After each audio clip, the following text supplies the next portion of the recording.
Welcome to all of our guests. We're so happy to have you tonight. And what I'd like to do is just say that probably for about 40 minutes, I'll share the background, the history, the spirituality of Sturdy Roots, and then give you a brief summary of how you can use the site.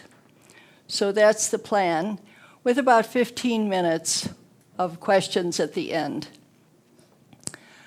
So I'd like to begin just by saying that many of you know me. My name is Sister Judith Best. I'm a school sister of Notre Dame.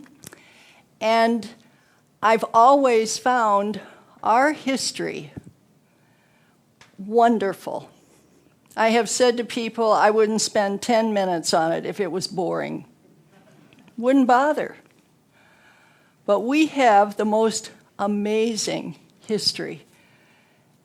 And I say that with deep reverence, particularly tonight as I'm going to share the story. Some of you may know that we had worked on different history projects earlier, and I was just sharing with Carlene, who's here tonight. In 1972, we did something called the First Decade. And it was looking at the history of the congregation from primary sources. This was for an EC, I believe, and we were giving out papers. And what I remember most about it is that we were under the wire for time, and I didn't know how we were going to finish this. And Carlene said to me, "What are you doing from 10 p.m. to 4 a.m.?" And that's how we got it done at Notre Dame Hall. So the background for me with regard to our heritage began perhaps with just a variety of little things. But I have to say specifically for Sturdy Roots, in 2003, I was experiencing a very deep depression. And 3 times in my religious life that has happened, and each of the 3 times it has been moving toward our heritage and studying women who have gone before us, that have been a source of healing for me. So I was living in Washington, Missouri, 2003, living behind a restaurant called the Basket Case. Perfect, exactly what I was. I was very broken. And I could only listen to Mozart, work jigsaw puzzles, and walk the pastor's dog, a basset hound named Jonah. And when I would walk the dog past the little kindergarten children, they would call me Sister Jonah. But it was a very difficult time. Not in any real ministry. And Mother Teresa, my dear friend, really called me into a study of heritage at that time. And I found myself going to Joanne Hanrahan, our provincial leader at the time, and just saying, I'd like to try to share our story a little differently. She and Pat Delaney, my contact person, were so supportive, along with spiritual direction, therapy, etc., and gave me $300 of seed money. Do whatever you want. Now, I share that story because it was coming out of not only my brokenness, I had no clue what I was going to do, but the support of our community at a time I didn't know myself very well. And that gave me such energy to do this project. So the origins of Sturdy Roots are really important to me. And it happened that I went to liturgical fabric arts. And truly, Josephine's sitting here, Regina, you know, it was Sister Avila we were talking one day, and I just said, what I'd like to do is see if I could do something like have a picnic basket. Excuse me. She said, well, we could make a tablecloth. So, as some of you know, a beautiful tablecloth was quilted, and little packets were sent to different people around the congregation.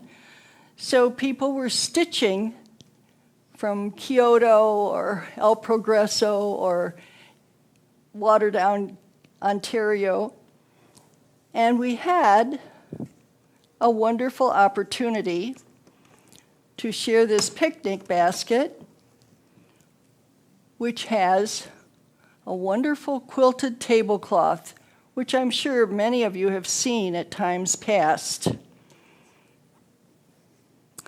I also have to say, this frame was made by Joe Swingler and Ruth Swingler, dear friends from Sigel, Illinois. And their daughter Judy made a carrying case for it. So as I share this project, it's something I initiated but hadn't a clue how to do it. And so many people have helped. More than 200 school sisters of Notre Dame around the world, professional staff, associates, just would say, how can I help? So-and-so, would you write something on? Oh, sure. No committee worked out an outline or did editing. This is very unlike the way we usually do things as School Sisters of Notre Dame. But because I think it came out of such brokenness on my part, the provincial council were just saying, well, if this helps you get better, do whatever you need to do. So that basis provided for me a new understanding of all the works of God proceed slowly and in pain. But then their roots are sturdier and they're flowering the lovelier. I was experiencing it as the project unfolded. So we have here this beautiful quilt with the theme of the vine and the branches.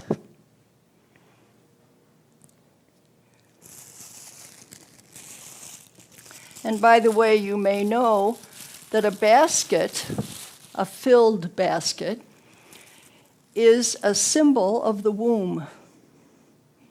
So what better symbol for a women's congregation educating women, the picnic basket.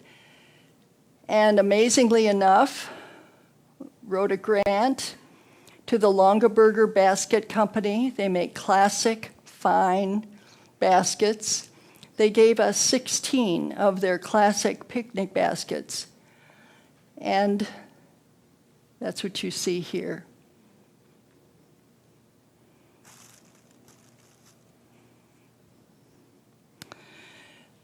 The way we tell the story, and by the way, there are facilitator directions, so any of you can do this. Family, friends. Nice way just to share our history. All the works of God. In German, because we began in Munich, near Munich. Proceed slowly and in pain. Came to America in 1847.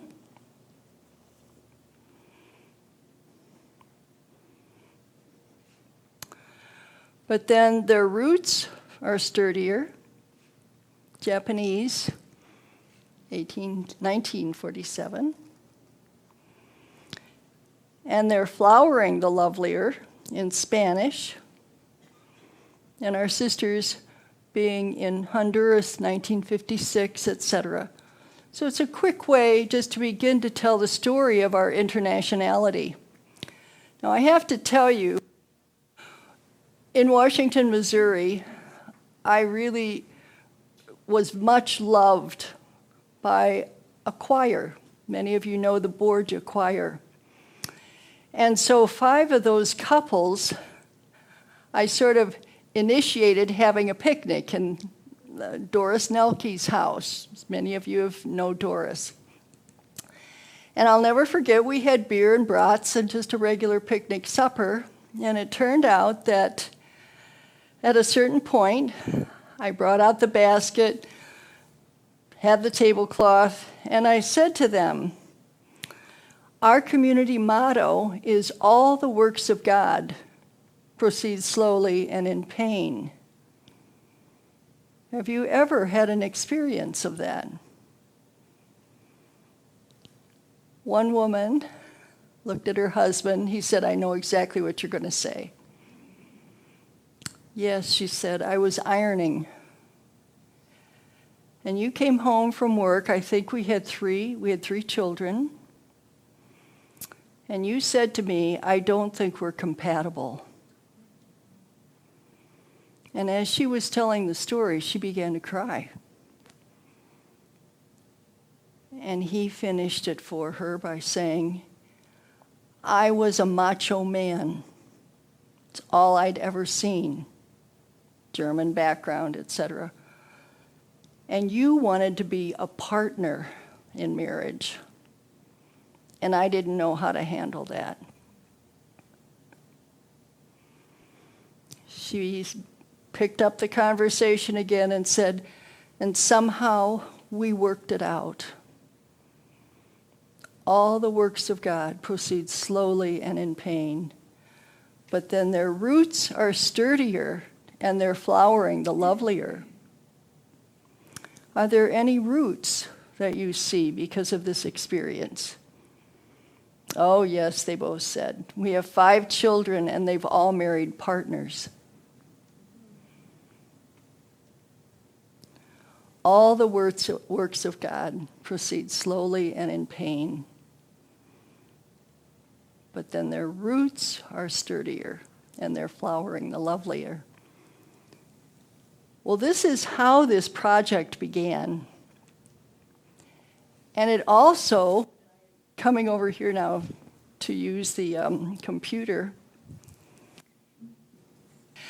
many of you know that Mother Teresa, our foundress, had one recorded mystical experience.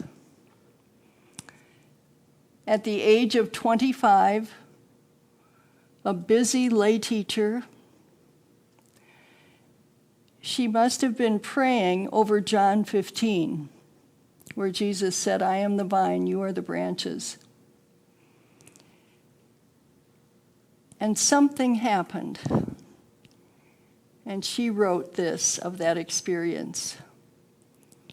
In Jesus.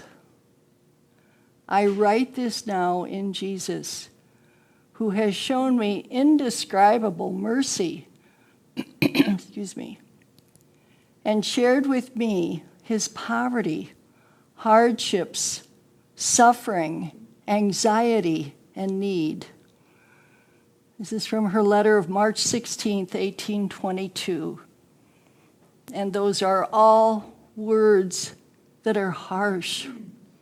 Poverty, hardships, suffering, anxiety, and need. These are not words of consolation. She continues, I cannot describe my interior peace. Now I am in Jesus. Jesus may do with me what he wants. I trust in him. Remain in me as I remain in you. On him I will build. So the vine and the branches, the idea of pruning, the idea of waiting and struggle are all basic to the spirituality of sturdy roots. and again in Washington, Missouri. Some of you may know the Baldacci Vineyard. I made an appointment with Joe Baldacci and his friend one Saturday morning and just asked if I could go with them to the vineyard and listen to what they talk about when they're looking at a vine. It was like, excuse me, grandparents talking about grandchildren. Well, you remember your dad planted this in 82. I think I was about 10. You must have been about 8. Yeah, and I remember we had to cut it back. It couldn't fruit for 3 years because a grapevine puts out luscious leaves, but then exhausts the root system. So you keep cutting it back, pruning. You don't let it fruit until about 5 years. Listening to them, I began to just recognize the metaphor of the congregation for me. The reality of sturdy roots, the pruning that has happened in our history, and a recognition that at times there will be a dormancy. Not only is that true in evolution and nature, but very true in our congregational history. So for me, the metaphor has led to the next stage in the development of this particular project is to try to word. I felt it was a calling, and I say that with all humility. Honestly, it's been one of the greatest gifts of my life to work on this. And I think that it will always sustain me. There's a part of me that is stronger because I've had this opportunity to really touch the roots of our history. What you're looking at is a plaque. I don't know if you can read it from the back, but it says, this plaque commemorates the 25th anniversary of the foundation of the Congregation of the School Sisters of Notre Dame, celebrated on October 24th, 1858.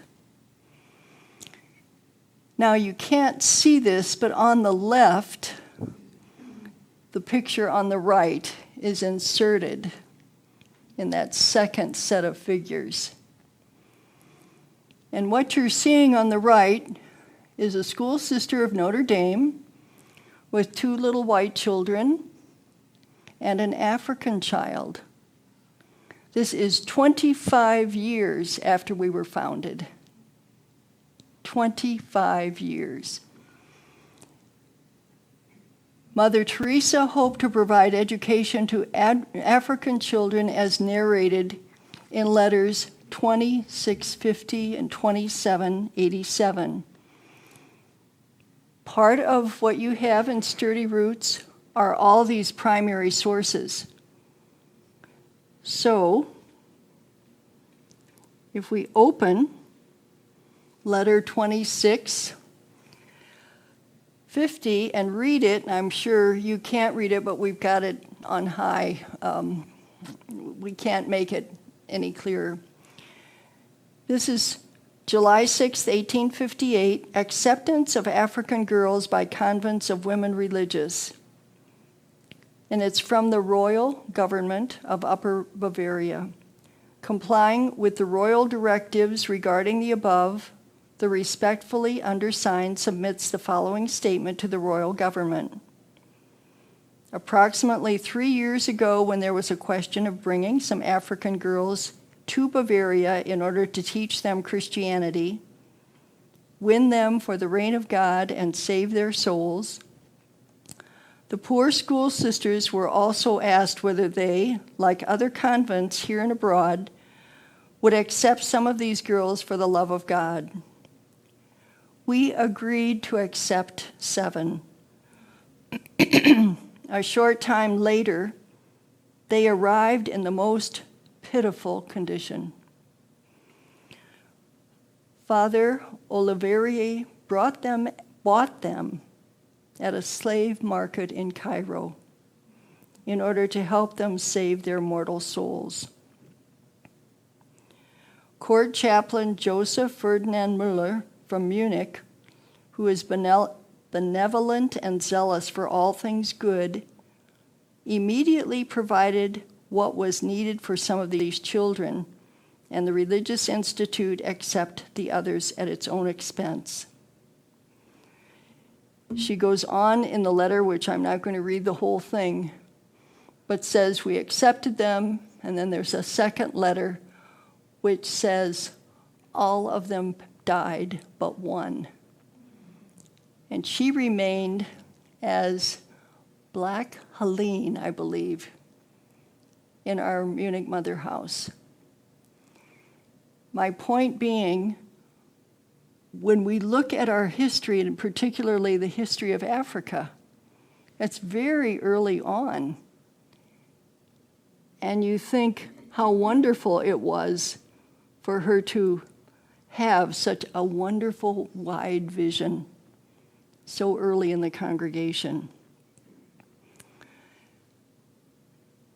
Now, I'm going to switch because I'm very conscious of time, and most of you know me, I have stories about everything. I don't want to get too carried away with stories.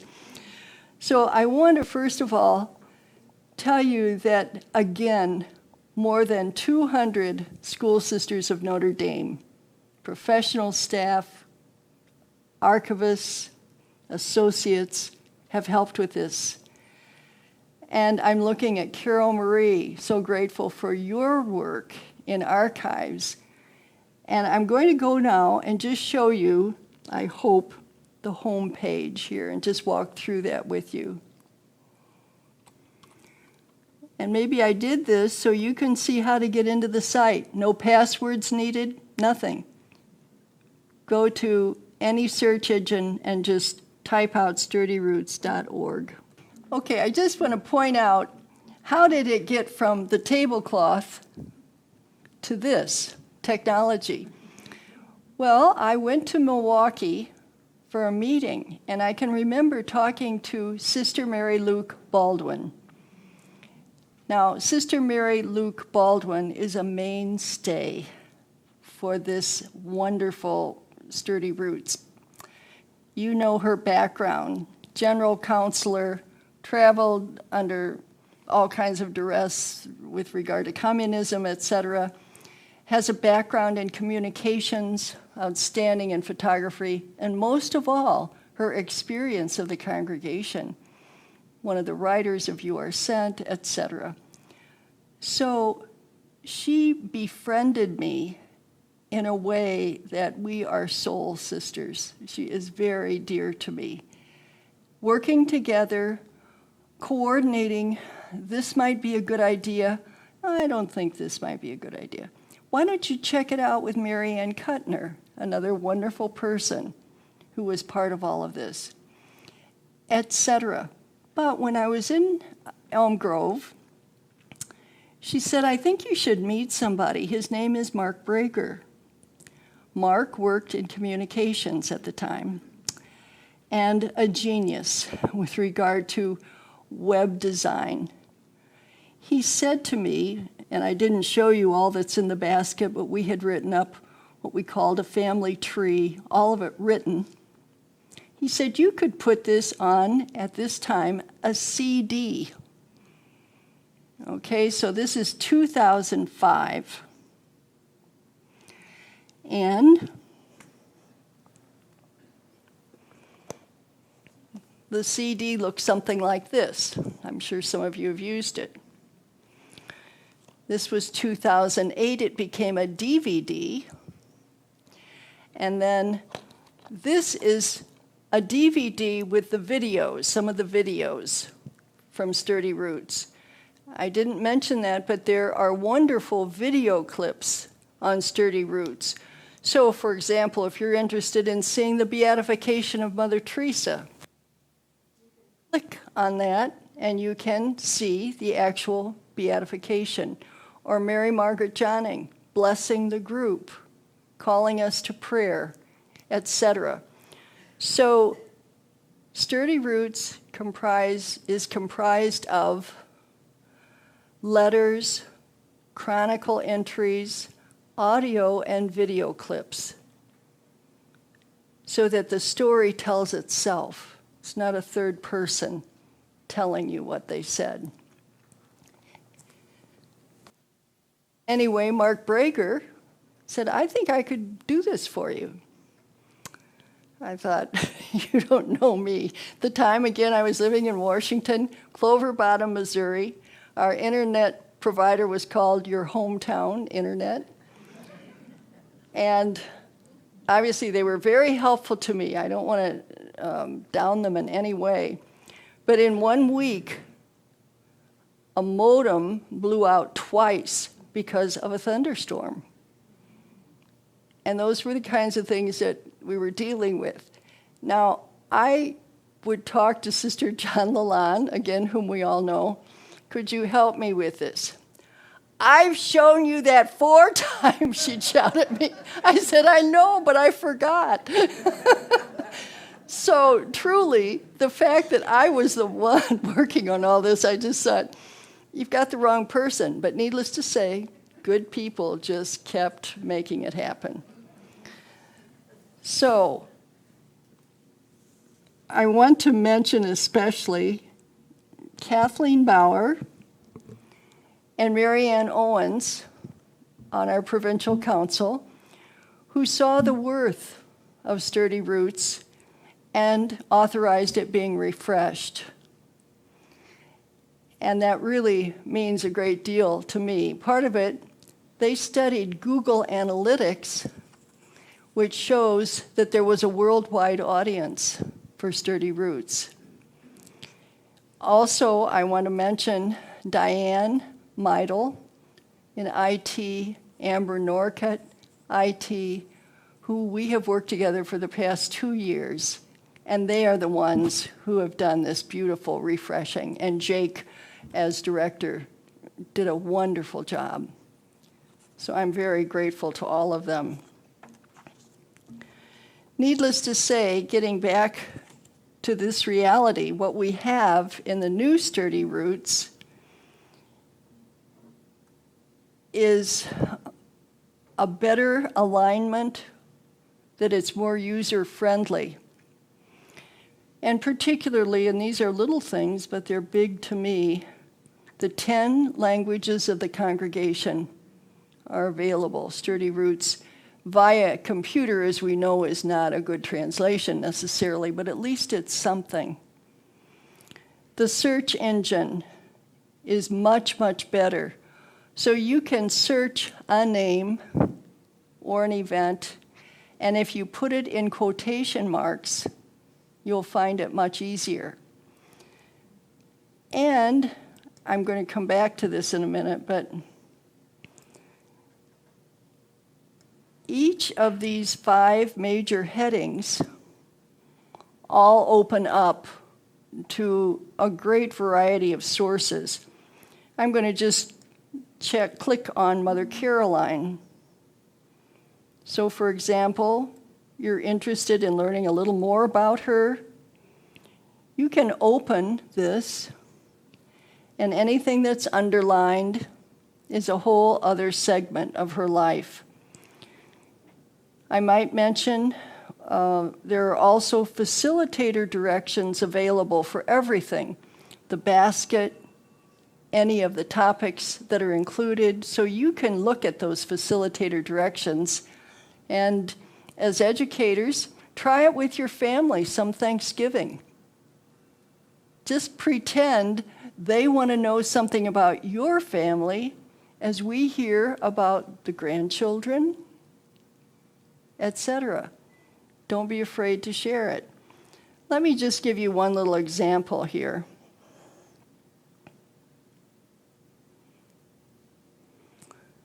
I think a lot of us know a sister by the name of Sister Gerasine.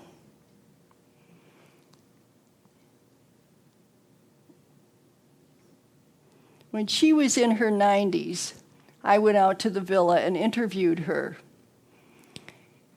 And she had been received by Mother Caroline.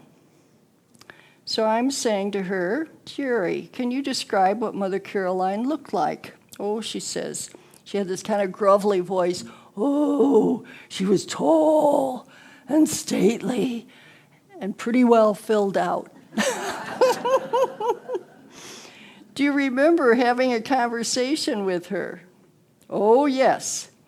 Before we went to the novitiate, we had to talk to Mother Caroline alone, just like you'd talk to your mother. Do you remember what you said? I decided to tell Mother Caroline something no one else knew, that ever since I was a child, I could hear out of only one ear. I thought I'd tell Mother Caroline, and if she wanted to send me home, she could send me home before I went to the novitiate. So I told her. And what did she say? Mary, that was my name before, you hear more with one ear than most folks with two. You're okay. Mother Caroline said, I'm okay. Is there something else you remember? Yes, she told us that when we carry those laundry baskets up the stairs, we are to rest on every landing. Candidates, put those baskets down and rest on every landing. She sounds very understanding and human, I said. She was especially good to me as a young sister. My first mission was Louisville, Kentucky, and my superior, was a little stricter. After my first year there, I saw Mother Caroline, and she asked how I was doing. I was sad and told her that my superior was stricter.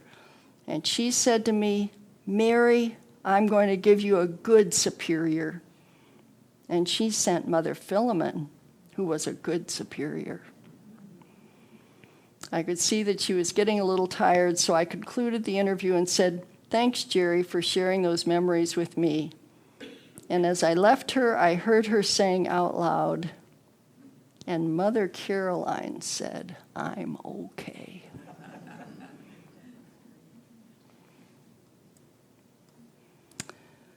So,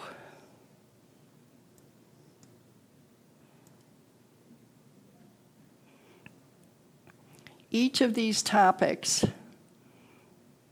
would have just a variety of different stories, segments, etc., but I'm coming back to the home page just for a few more minutes here. I want to dwell again on the choice of Sturdy Roots as the name of this. This is a project or a statement of SSND history focusing only on beginnings, roots. We are not interested in updating this. There will be only one segment that will be updated, and that will be General Superiors. Sturdy roots. How did things begin? And so,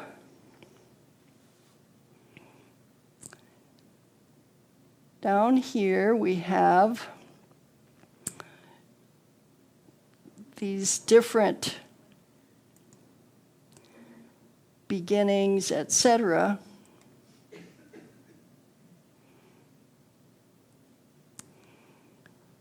And you can listen, and I'm not going to get into all of this, but over here on the right, it says 1948. If you see those little numbers, that means that there's a video of 19 minutes about our beginnings. You can just click on that, and that video will appear. The shortest video is 9 seconds. And it's Mother Georgianne saying, howdy, folks. She was dared to do it by somebody, and she did it, and we have it on here. So hopefully you see that this is both humorous, human, hopefully inspiring, etc. The artwork that we're showing here, you've seen before, I'm sure. This is our 50th anniversary portrayal of the congregation. It too is like a vine, but you will see over here a broken branch showing the community that broke off and became our cousins, the school sisters from Nebraska. So it's a very honest portrayal of our history after 50 years. And we can see that Mary is in the center, the roots coming out of Bishop Whitman, Father Job, Mother Teresa.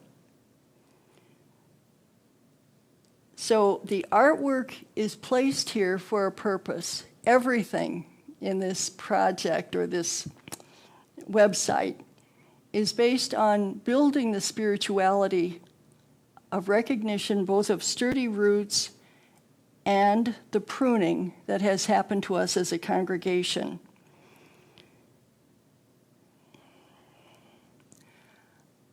We've got just a few more minutes before I ask for questions, so I'm going to the very bottom of the page, and you'll see at the very bottom it says resources. Let's see what that looks like. These are websites from across the congregation. So you've got province of Austria, Italy, Bavarian, Czechoslovakian, and you can link to them.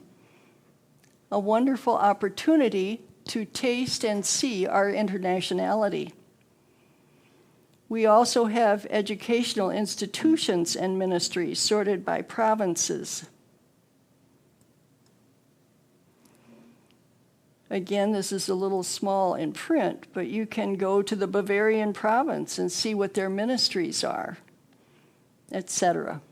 Our own as well.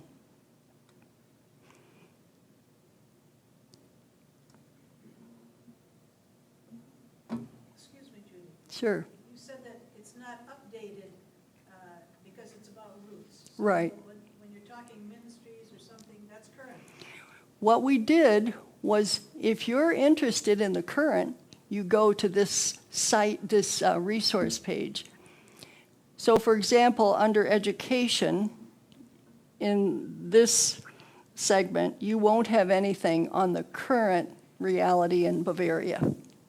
You have to go to that actual website, which we give you. And again, it honors our sisters speaking for themselves. You know, we're seeing their website and how they present what's happening for them.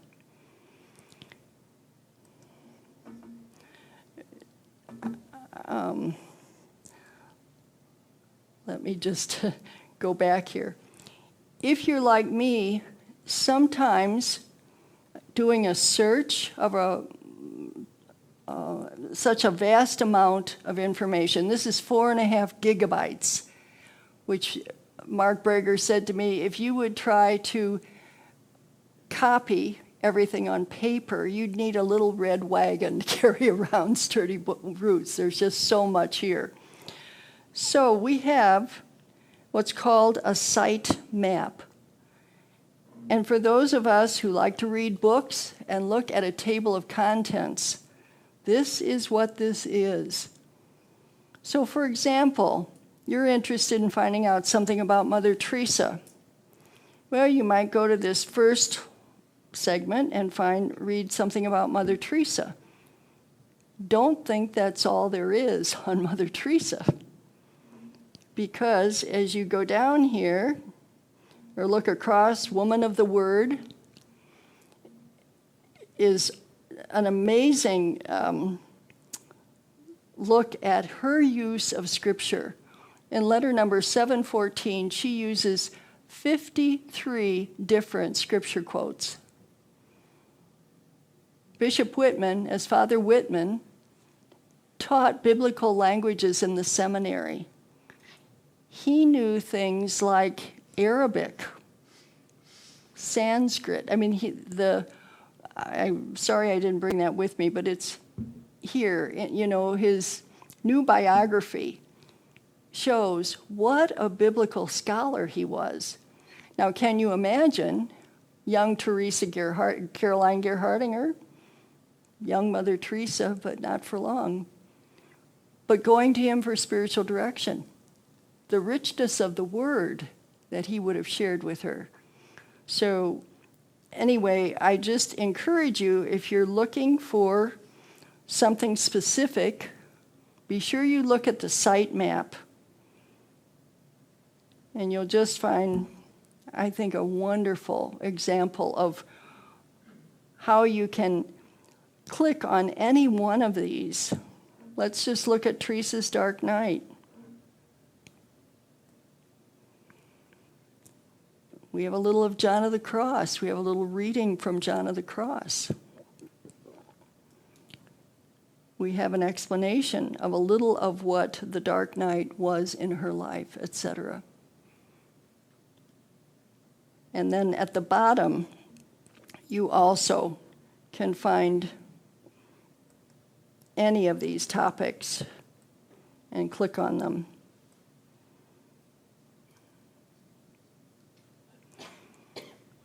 So I think what I'd like to do is just conclude and have time for questions, just with a little of this video on the beatification. You'll notice it's 11 minutes. We won't watch the whole thing, but let's see what we come up with here. Zij ooit der Weg, den ihr geht, die Wahrheit, der ihr folgt, das Leben, das ihr führt. And may the Holy Spirit keep you in love and grace. Maria, die gütige Gnade an unsere Ordensmutter, nehme euch alle in ihr gütig liebesvollstes Herz und stehe euch bei in Leben und Sterben. And may the strength and blessing of God, Father, Son, and Holy Spirit remain with you always.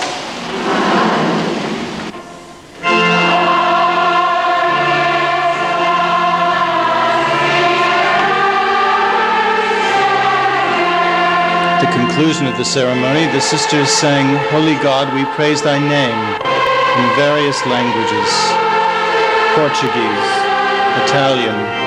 The Holy Father takes his throne, and now the actual rite of beatification will begin. The postulators for each of the three soon-to-be beatified servants of God approach the papal throne, reading their statement in favor of the beatification of each of these three servants.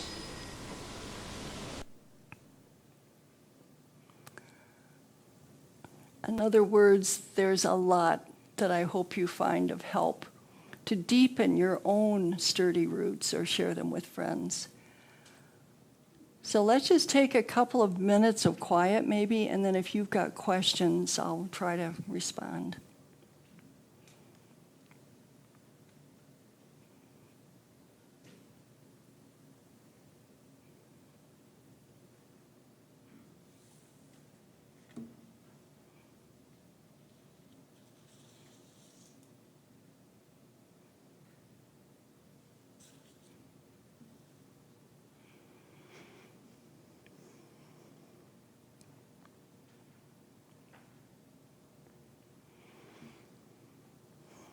Anybody? Sure, Dusty. So Judy, the first edition of Sturdy Roots and this one, the content is basically the same. It's just that it's a refreshed way and an easier way to use, so that if we had the CDs from before, the content would be the same. The question, I'm going to repeat it. We'll use mics here in a minute, but the question is, if you had the CD before, the DVD, the content is basically the same. My suggestion is not to use those previous ways of putting it together. This is a far better composition, and you have many more helps than you do on the DVD or the CD. The search engine is much, much improved here, the different languages, the sitemap. So we've added components to help you find what you're really looking for. So I would say don't use the CD or the DVD anymore.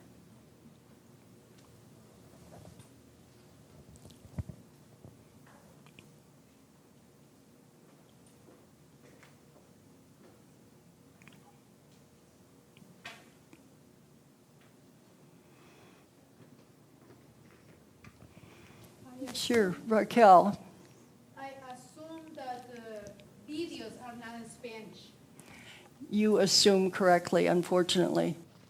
Her question was, I assume that the videos are not in Spanish. Unfortunately, I'm sorry about that. She can translate. No.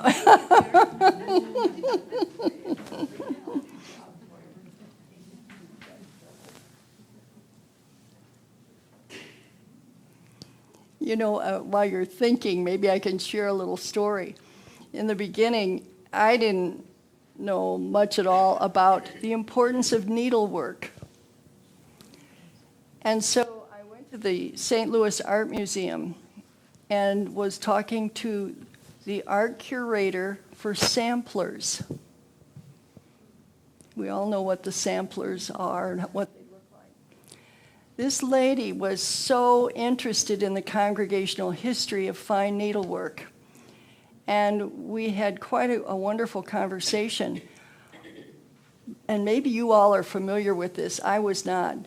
But the sign of an educated woman in 17th, 18th, 19th century Germany, particularly, or France, was the exceptional needlework she could do, which meant that as a child she had been disciplined to learn eye-hand motor coordination, to follow a pattern, to rip out something that was not acceptable, to see color and patterns emerge.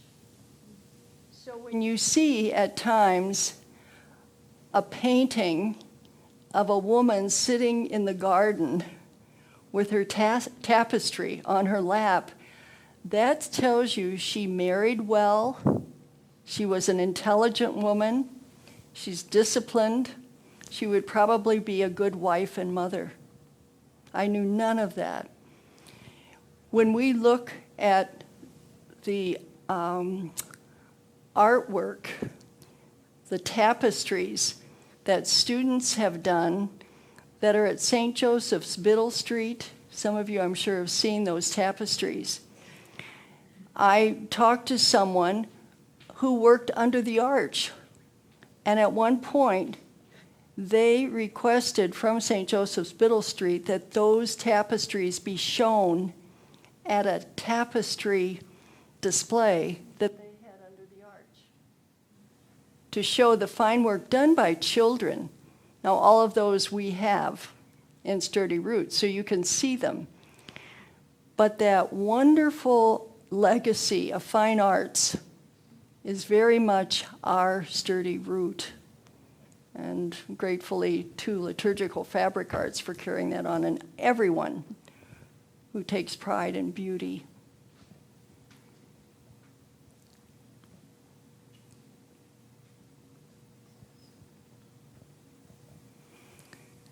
Sure, Dusty.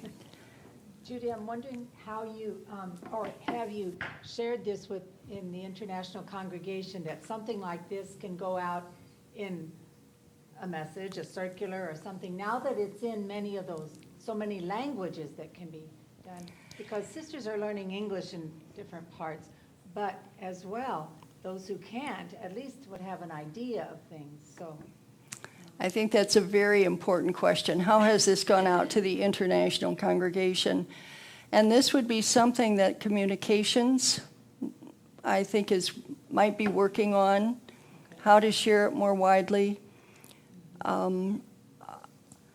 that's beyond me at this point. I know it would be somebody else who would perhaps take it from here, unless you have a thought. No, I'm just thinking, yes, technologically, you can't do it, but, Right. but to suggest it, make it known, get the channels so that it does get, disseminated. Because I know we used it at different times, but this whole newness, and the novitiate will have a great I'm so experience with it. Mara could be here tonight for the International Congregational Novitiate.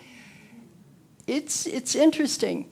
As it came to be, I think it will flower. In other words, it was without committee planning, and I'm not saying that's wrong, but I think there's another spirit at work here that will make this known, and I trust that. Is there a way of following the website and to see how many hits are on it? How many people have used it or go there? Yes. Diane Meidel in Mankato is working on that as we speak. It will take probably a couple of years because it had a following and then it was lost during the refreshment period and has to be rebuilt up again.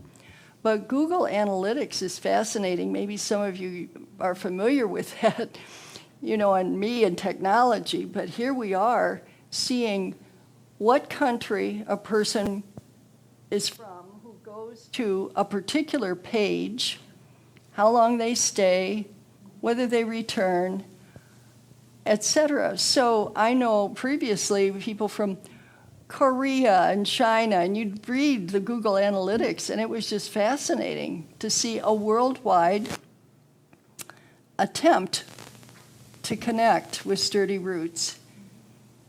So my hope is, yes, that will be available, but I think it takes a couple of years. And the security around this, too, is pretty high. And I cannot speak to that. Lori could, but this is a website that's open to the world. You don't need a password. So I know that there are certain things built into the new site to be sure that bots and hacking and all these other things don't happen to secure the site.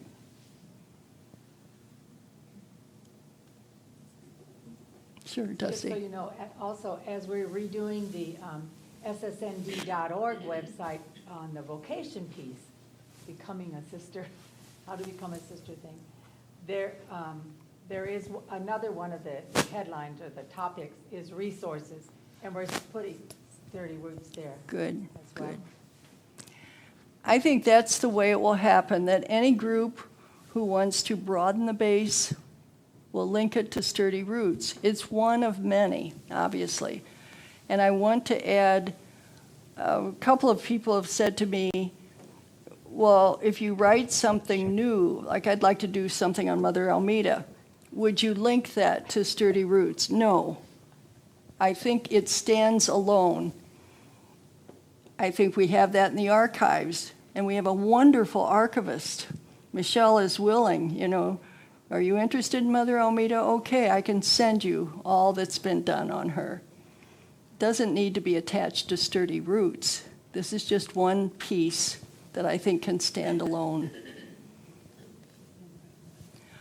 Well, thank you all so much for coming and really appreciate it. Thank you.